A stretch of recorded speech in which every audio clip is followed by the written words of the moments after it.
Hello everyone, welcome to PW Only IAS। दोस्तों, महाराष्ट्र के deputy chief minister Ajit Pawar ji का कल यहाँ पे फ्लाइट जो थी उनकी क्रैश हुई, जिसमें उनकी डेथ हुई और साथ ही साथ उनके साथ जो 4 और लोग थे उनकी यहाँ पे डेथ देखने को मिली। अब देखो, बहुत सारे अलग अलग उनके इंपॉर्टेंट काम रहे। डेफिनेटली कोऑपरेटिव सेक्टर के साथ उनका जो एसोसिएशन था वो बहुत ही शानदार था। लोगों के लिए, ग्राउंड वर्कर के साथ वो बहुत ज़्यादा कनेक्टेड थे। तो एक बहुत ही दुखद घड़ी है।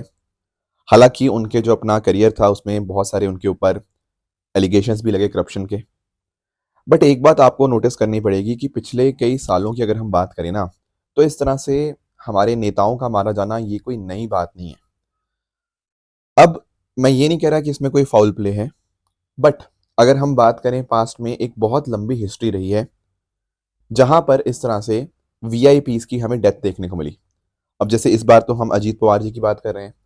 अब आज से कुछ महीने पहले की बात है जब इंडिगो का सॉरी आपका जो एयर इंडिया का एयर क्रैश हुआ था, तो उस टाइम उसमें आपके विजय रूपानी जी जो गुजरात के पूर्व चीफ मिनिस्टर रह चुके हैं उनकी डेथ हुई थी।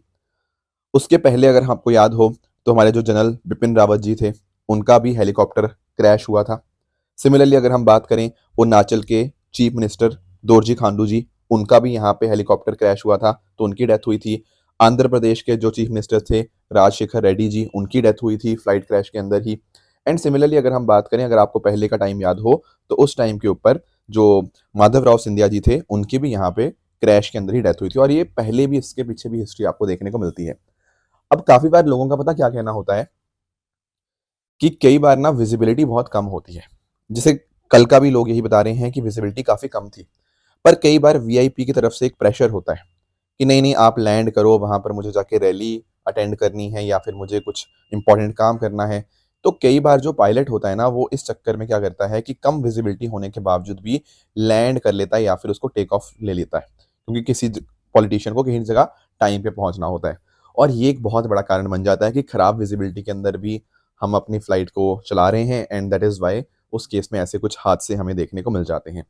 इट इज़ इम्पॉर्टेंट कि यहाँ पर जो डीजीसीए हैं वो अपने रेगुलेशन को स्ट्रिक्ट करें, क्योंकि देखो किसी के दबाव में आके नहीं बल्कि सेफ्टी कंडीशंस को ध्यान में देखते हुए ही हमें यहाँ पे जो फ्लाइट्स हैं उनको ऑपरेट करना चाहिए।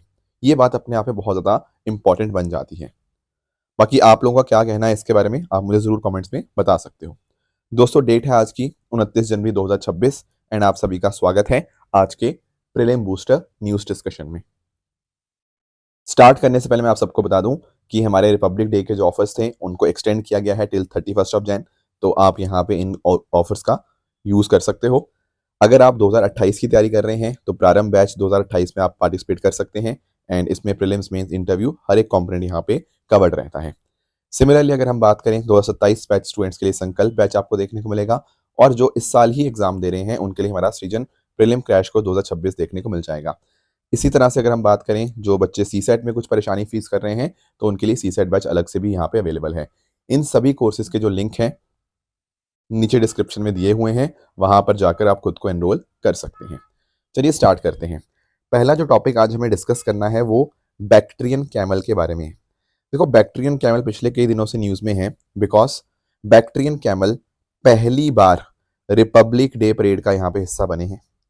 तो इंडियन आर्मी का जो एनिमल कंटिजेंट है उसके पार्ट के तौर के ऊपर इन्होंने रिपब्लिक डे परेड में यहाँ पे पार्टिसिपेट किया। और इस तरह से दो आपके बैक्ट्रियन कैमल्स से, that is Galwan and Nubra, ये इनका नाम है बैक्ट्रियन कैमल्स का।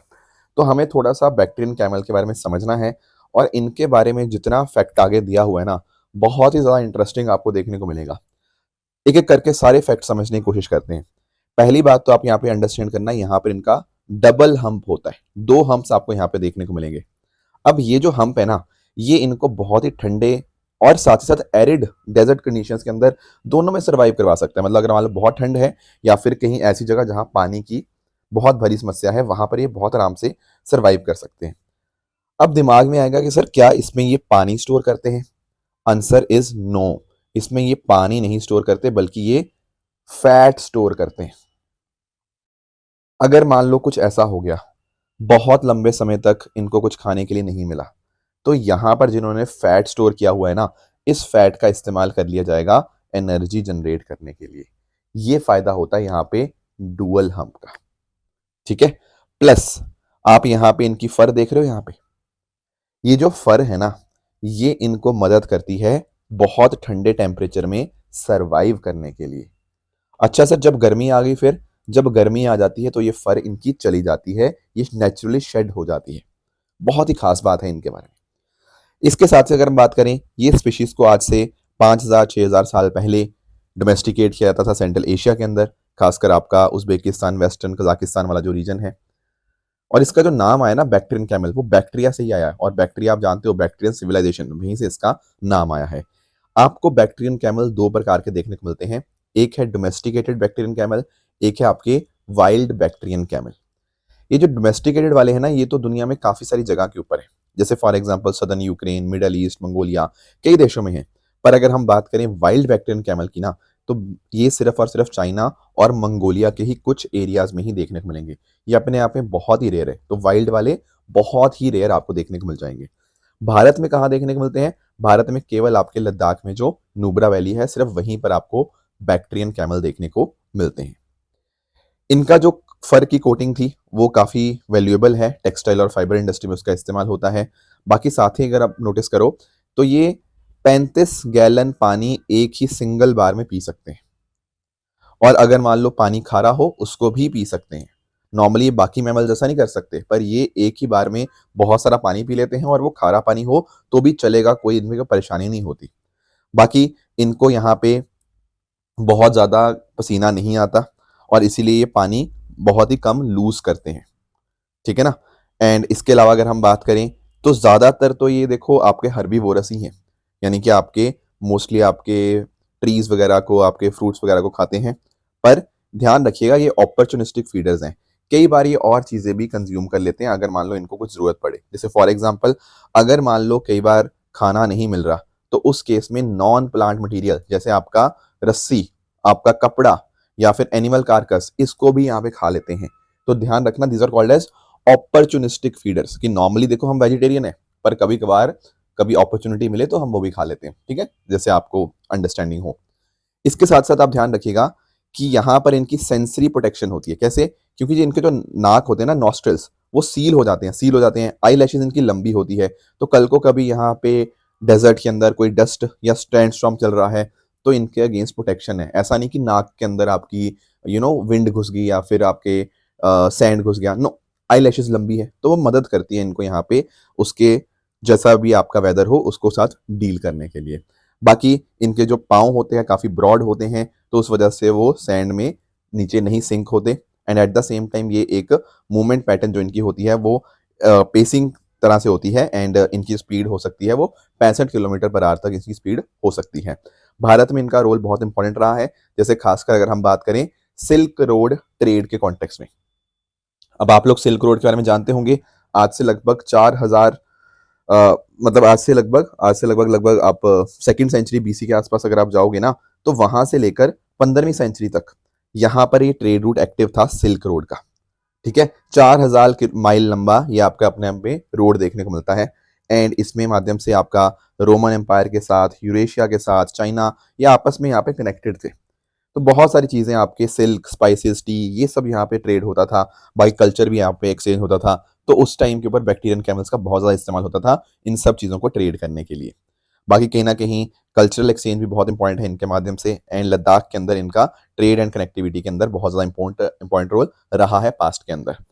अब मैंने आपको जैसा बताया था, ये दो प्रकार के होते हैं, एक होता है वाइल्ड, एक होता है डोमेस्टिकेटेड। जो वाइल्ड बैक्टीरियन कैमल है ना, वो तो ना के बराबर है, जैसे मैंने आपको बताया था मंगोलिया और चाइना में सिर्फ कुछ एक हिस्सों में ही बचे हुए हैं, इसीलिए इनका आईयूसीएन स्टेटस क्रिटिकली एंडेंजर्ड देखने को मिलेगा। ऑन द अदर हैंड अगर हम बात करें डोमेस्टिकेटेड बैक्टीरियन कैमल की, इनकी पॉपुलेशन अच्छी खासी है, 1 मिलियन से ज़्यादा इनकी पॉपुलेशन है, इसीलिए इनको यहाँ पे हम इनको थ्रेटेंड कंसिडर नहीं करते हैं। तो ये बातें आप यहाँ पे ध्यान में रखिएगा। आगे आएंगे नेक्स्ट टॉपिक पे, दैट इज जीवन रक्षा पदक अवार्ड्स। देखो कई बार ना, देखो मैं आपको एग्जांपल देता हूँ। कई बार ऐसा होता है कि एक मान लो बिल्डिंग में आग लग गई, ठीक है, और उस बिल्डिंग में काफी सारे लोग थे। अब पुलिस या बाकी आपकी जो फायर सेफ्टी के लिए चीजें हैं वो अभी तक आई नहीं है। तो कई बार पता क्या होता है, कोई एक ऐसा इंसान होता है जो बहुत ही बहादुरी का काम करता है, इनको यहाँ पे लोगों को जाके बचाता है अपनी जान की परवाह किए बगैर, राइट, लोगों की रक्षा करता है, लोगों की जीवन की रक्षा करता है। ऐसे जो लोग होते हैं ना, जो कुछ ऐसी एक्सेप्शनल कुछ बहादुरी दिखाते हैं लोगों की जान बचाने के अंदर, उनको हमारी सरकार के द्वारा, हमारे राष्ट्रपति जी के द्वारा दिया जाता है जीवन रक्षा पदक अवार्ड। इस बार भी 30 ऐसे इंडिविजुअल्स को जीवन रक्षा पदक अवार्ड मिला। एंड साथ साथ 6 ऐसे लोग थे जिन्होंने ये बहादुरी का काम करते हुए, लोगों की जान बचाते हुए, खुद की जान की अपनी परवाह नहीं करी और उनकी डेथ भी हुई। तो उनको यहाँ पे हम देते हैं जीवन रक्षा पदक अवार्ड। तो 3 तरह के होते हैं। एक होता है सर्वोत्तम जीवन रक्षा पदक। सर्वोत्तम मतलब ये सबसे टॉप मोस्ट होता है। अगर मान लो किसी ने बहुत ही ज्यादा शानदार काम किया, मतलब सबसे उच्च दर्जे का काम किया, उसको मिलता है जीवन रक्षा पदक। कि मतलब आपको पता था कि आपकी जान को बहुत बड़ा खतरा है, पर तब भी आपने ऐसा काम किया। उत्तम जीवन रक्षा पदक इसके जस्ट नीचे आता है।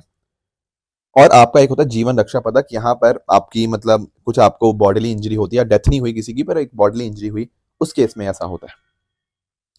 तो 1961 के अंदर इनको एस्टेब्लिश किया गया था।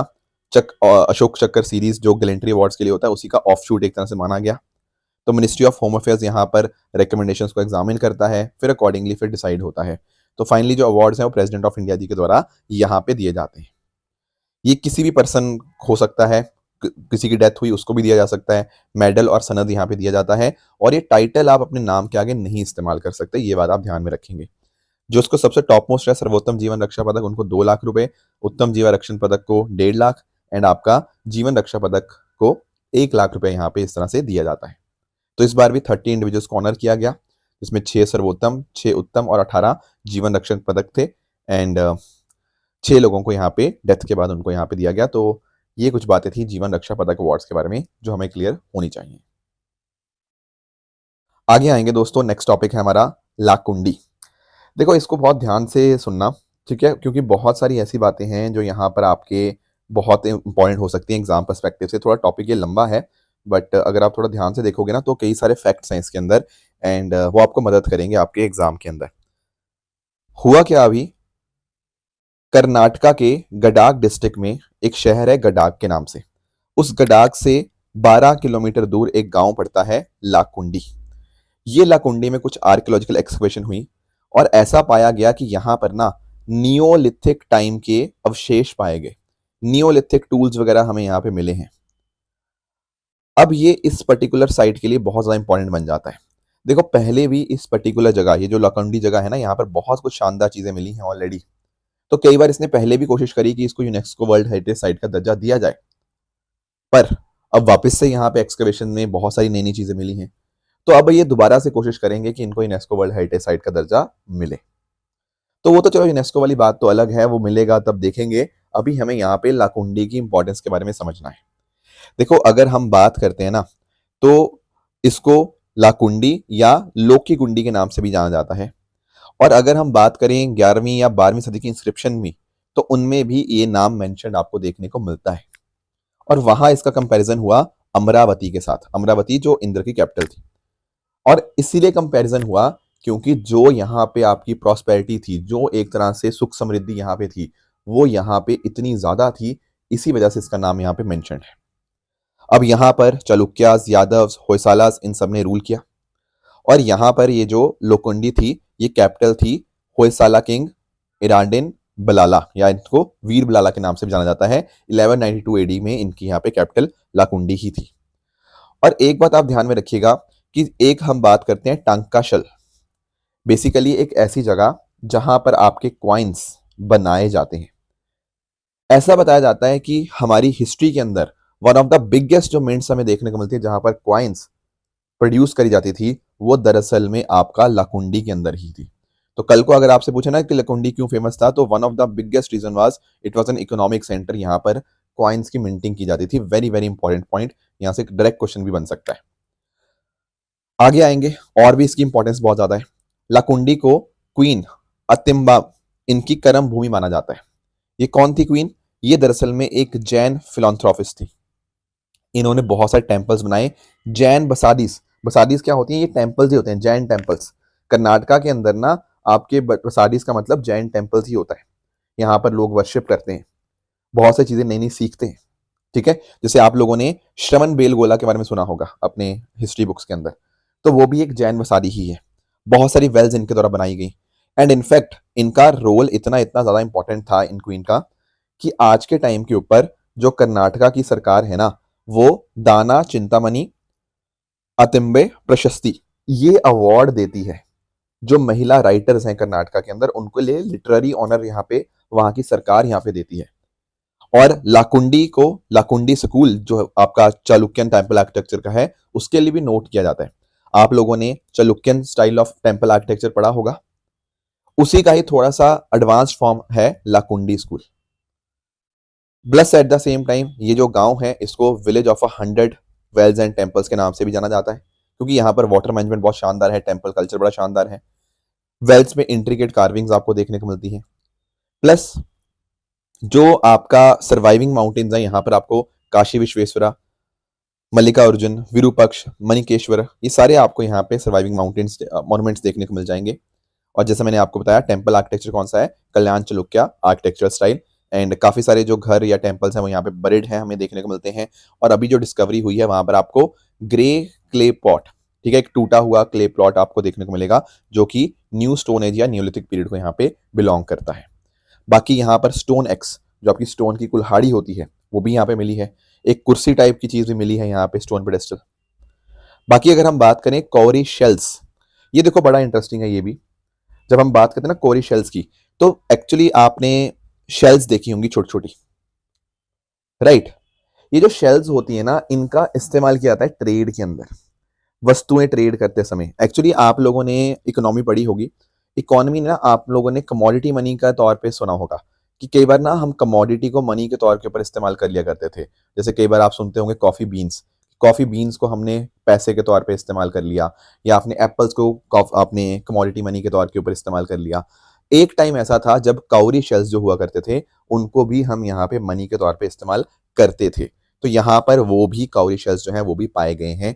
इनका भी इस्तेमाल होता था पैसे के तौर के ऊपर। जब पैसा नहीं होता था तो काउरी शेल्स को ही पैसे के तौर के ऊपर इस्तेमाल किया जाता था। Plus at the same time यहाँ पर आपको एक जैन एसोसिएशन तो है ही है, देखो इसमें जिन फिगर आपको आपको देखने को मिल जाएगा।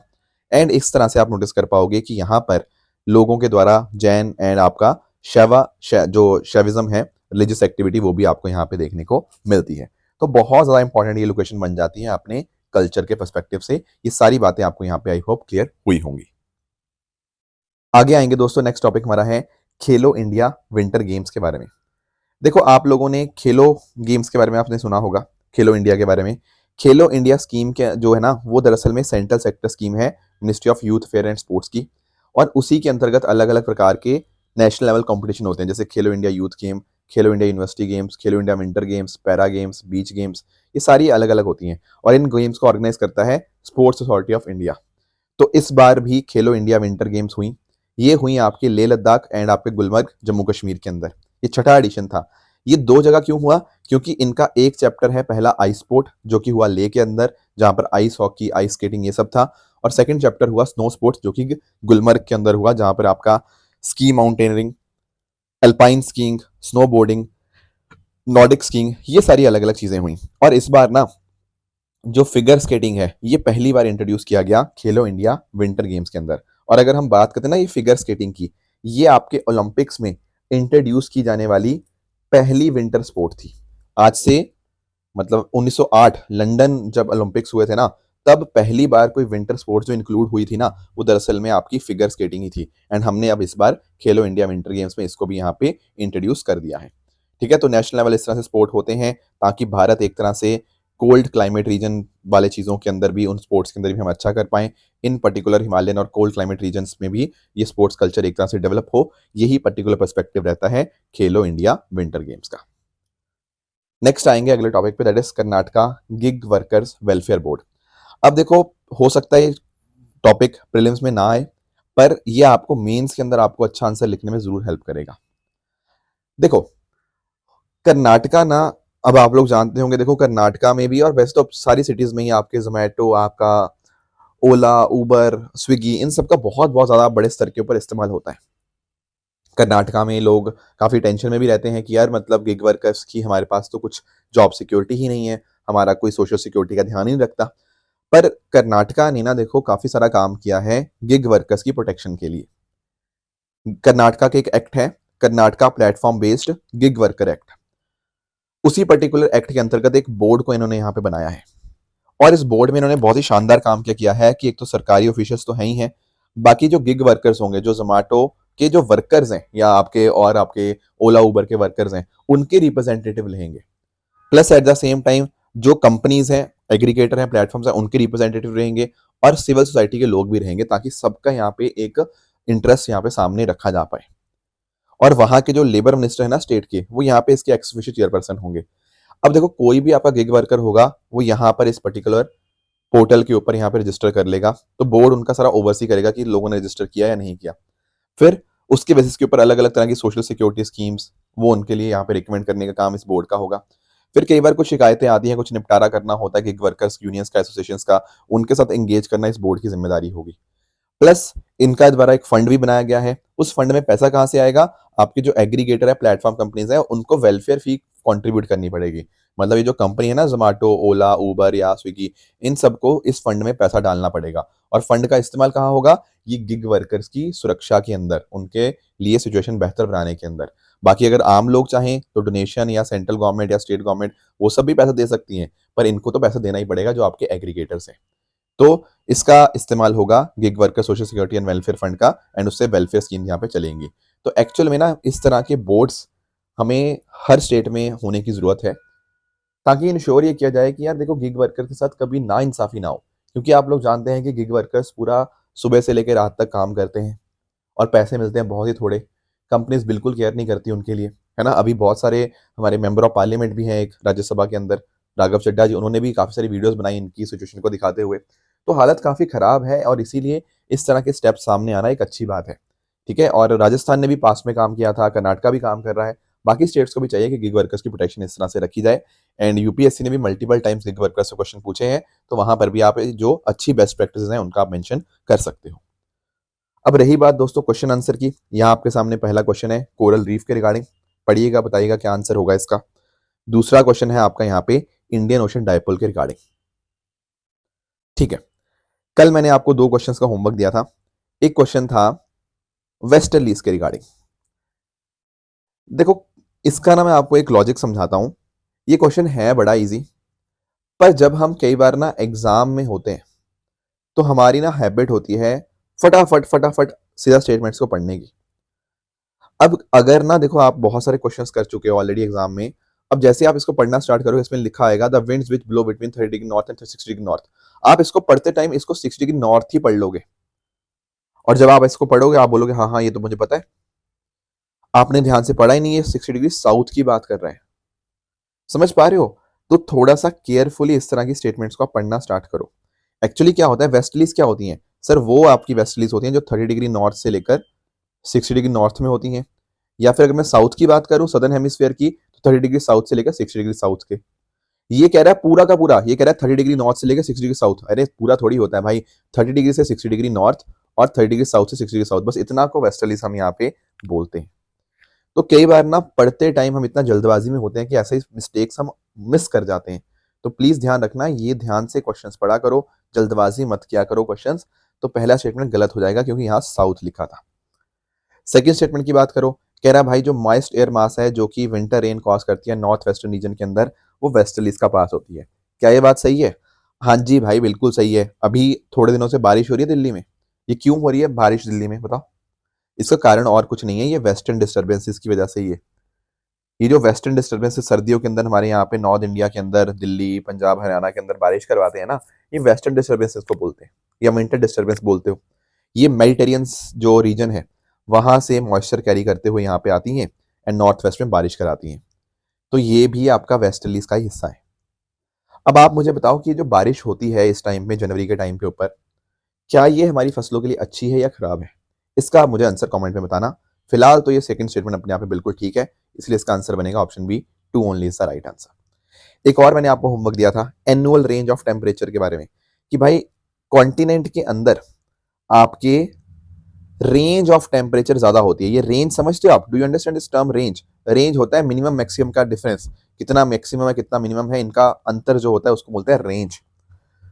तो इंटीरियर ऑफ कॉन्टिनेंट्स में रेंज ये ज्यादा है, आपके कोस्टल एरियाज में कम है। देखो कुछ क्वेश्चंस या कुछ स्टेटमेंट तो यहाँ पे बिल्कुल इलॉजिकल है। ये सॉरी चौथा स्टेटमेंट एक बार देखो, कितनी इलॉजिकल स्टेटमेंट कह रहा है, heavy rain in interior as compared to coast. अरे नहीं भाई, कोस्टल एरिया में ज्यादा बारिश होती है क्योंकि वो मॉइस्चर के एरियाज के पास होते हैं। तो चौथा स्टेटमेंट ही गलत है। हैवी रेन इंटीरियर में नहीं होती, हैवी रेन कोस्ट पे होती है। तीसरा करो, कह रहा है कि स्ट्रॉन्ग विंड्स होती हैं इंटीरियर के अंदर। देखो एक बात अंडरस्टैंड करो, जो विंड है वो क्या करेगी, एयर मास को ट्रांसपोर्ट करेगी। सिर्फ और सिर्फ स्ट्रॉन्ग विंड होने से क्या साल भर का एनुअल टेम्परेचर रेंज ज्यादा हो जाएगा? बिल्कुल भी नहीं। तो ये भी गलत है। पहले स्टेटमेंट को पढ़ो, thermal difference between land and water. देखो आप लोग जानते होंगे कि लैंड की ना स्पेसिफिक हीट कैपेसिटी कम होती है, जिस वजह से लैंड गर्म एंड लैंड ठंडी वो ज्यादा तेजी से हो जाती है एज कंपेयर टू पानी। पानी धीरे धीरे करके गर्म या ठंडा होता है। इस वजह से पता क्या होता है, जो कॉन्टिनेंटल इंटीरियर होंगे, क्योंकि वो मॉडरेटिंग इन्फ्लुएंस से दूर है, तो वहां पर गर्मी भी अचानक होगी, ठंड भी अचानक होगी, और उससे एक डिफरेंस जो होगा बिटवीन द टेम्परेचर रेंज वो ज्यादा हो जाता है। तो ये बात अपने आप में बिल्कुल करेक्ट है। अब रही बात सेकंड स्टेटमेंट की, सेकंड कह रहा है वेरिएशन एल्टीट्यूड। अब देखो एल्टीट्यूड देखो क्या होता है, एल्टीट्यूड होता है कि कितनी हाइट की तरफ आप जा रहे हो। अब ये बात मैं आपकी बात से सहमत हूं कि जितना हाइट के ऊपर आप जाओगे वहां पर आपका टेम्परेचर क्या होता रहेगा, टेम्परेचर आपका कम होता रहेगा नॉर्मली। ठीक है, कई उसके एक्सेप्शन है, इन्वर्जन वगैरह, उस पर नहीं जाएंगे हम आज अब। पर टेम्परेचर नॉर्मली कम होता है जब हम आपका ऊपर जाते हैं। पर इससे पता क्या हुआ, इससे आपने वर्टिकल टेम्परेचर की बात करी कि अच्छा जमीन पे गर्मी क्यों होती है, ऊपर क्यों ठंड होती है। इससे आपने ये एक्सप्लेन नहीं किया कि अंदर ऑफ द कॉन्टिनेंट में ठंड टेम्परेचर रेंज ज्यादा है, ओशन के आसपास टेम्परेचर रेंज कम है। ये एक्सप्लेन नहीं हो रहा है इससे। ठीक है ना, यहां पर आपका एक्सप्लेनेशन मांग रहा है वो कि अगर मान लो आपका एलिवेशन सेम है ना, वहां पर क्यों डिफरेंस आ रहा है कोस्टल एरियाज और कॉन्टिनेंट में, उसकी बात हो रही है। और ये सेकंड स्टेटमेंट आपकी वर्टिकल की बात कर रहा है, ना कि हॉरिजॉन्टल की। तो पहला ठीक है, बाकी सारे गलत है। Option A one only is the right answer. बाकी रही बात ट्रू एंड फॉल्स स्टेटमेंट्स की, यहाँ आपके सामने कुछ स्टेटमेंट्स हैं, इनको पढ़िएगा, बताओ कौन सा सही है कौन सा गलत है। एंड जो कल मैंने आपको होमवर्क दिया था, एक था कि इनका क्या ऑर्डर क्या रहता है पीस टाइम गैलेंट्री अवार्ड्स का, तो ध्यान रखिएगा कि सबसे पहले आता है अशोक चक्र, फिर आता है आपका कीर्ति चक्र, एंड फिर आता है आपका शौर्य चक्र। तो ये इनका ऑर्डर यहाँ पे आपको देखने को मिलेगा। तो पहला स्टेटमेंट आपका यहाँ पे इनकरेक्ट होगा। दोस्तों बात करते हैं ईडी की। ईडी आपका मिनिस्ट्री ऑफ होम नहीं बल्कि आपका डिपार्टमेंट ऑफ रेवेन्यू जो आता है मिनिस्ट्री ऑफ फाइनेंस के अंतर्गत, उसमें होता है। तो सेकंड स्टेटमेंट भी आपका यहाँ पे इनकरेक्ट है। वर्ल्ड इकोनॉमिक फोरम बिल्कुल 1971 में क्लॉस श्वाब जी के द्वारा ही फाउंड किया गया था, that is the correct statement. And अगर हम फोर्थ स्टेटमेंट की बात करें, ये भी अपने आप में बिल्कुल अपने आप में ठीक देखने को मिलेगी। तो ये थी हमारी आज की डिस्कशन। इस तरह से आप सब लोग हार्डवर्क करते रहिए। All the very best. Thank you so much.